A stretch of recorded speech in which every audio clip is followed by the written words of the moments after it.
चंदा रे चंदा रे चंदा रे चंदा रे चंदा रे चंदा रे चंदा रे चंदा रे दिन कैसे मैं पहाऊं दिन कैसे मैं बिताऊं तोरे बिना कैसे जीऊं रे चंदा रे चंदा रे चंदा रे चंदा रे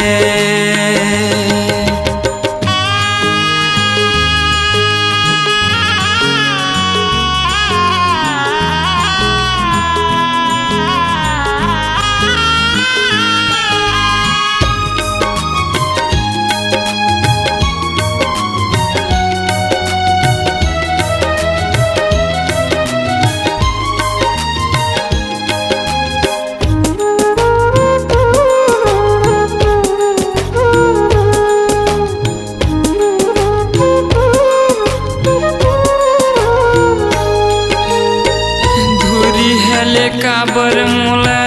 ताना ता हमारे ओ धुरी हले काबर मुला ताना ता हमारे ओ संग देहला परही के धुरिया मुरले भागे ओ संग देहला परही के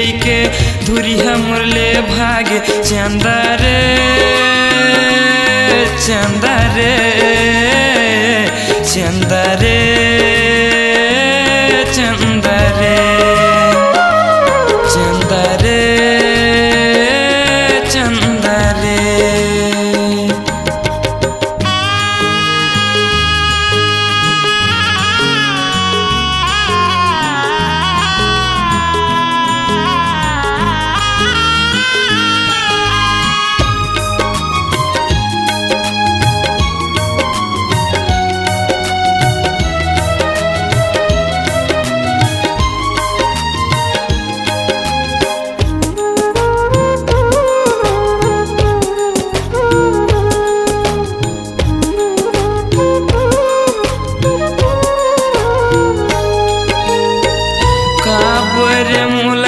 चंदा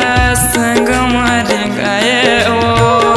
काबर मोलर चंदा संग मारे गाए ओ संग देहला परही के धुरिया मुरले भागे ओ संग देहला परही के धुरिया मुरले भागे चंदा रे चंदा रे चंदा रे पुष्प रे चंदा रे जानू चंदा रे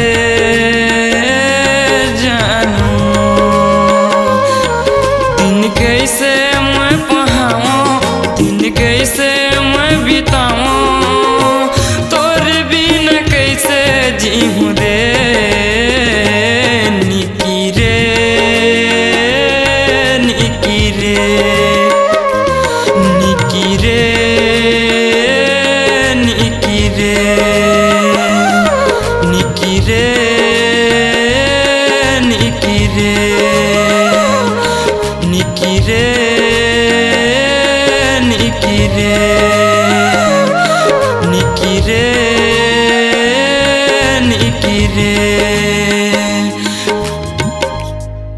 आपकी आवाज़ ही आपकी पहचान है। यदि आप अपनी आवाज़ को एक नया आयाम देना चाहते हैं तो चले आइए मल्टी ट्रैक डिजिटल रिकॉर्डिंग के लिए AVM ऑडियो वीडियो स्टूडियो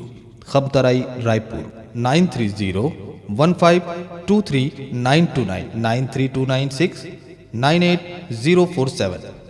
047।